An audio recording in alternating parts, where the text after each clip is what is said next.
এই বিস্তীর্ণ জমিনের মালিক 28 অক্টোবর যত রক্ত পড়েছে, প্রতিটি রক্ত ফোঁটা আওয়ামী লীগের জন্য অভিশাপের বন্যী শিলা হয়ে বাংলাদেশের মাটি থেকে এই পিশাচ স্বৈরাচার ফ্যাসিবাদী দলকে বাংলার মাটি থেকে চিরকালের জন্য মুছে ফেলে দেওয়া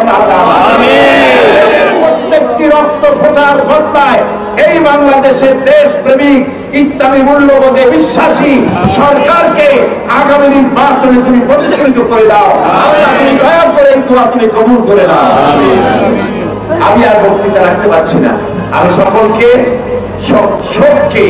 শক্তিতে পরিণত করে ঐক্যবদ্ধভাবে বন্য হায়নাদের মোকাবেলা করে এই পিশাচদের মোকাবেলা করে এই দেশে শান্তি প্রতিষ্ঠার আহ্বান জানাচ্ছি এবং যারা শহীদ হলেন তাদের শোক সন্তপ্ত পরিবারের সমবেদনা জানাচ্ছি এবং আল্লাহর কাছে দোয়া করছি যে মায়ের বুক খালি হলো, যে স্ত্রীর স্বামী চলে গেল, যে সন্তানের পিতা চলে গেল, আল্লাহ তুমি নিজে তাদের অভিভাবক হয়ে যাও। আল্লাহ হাফেজ।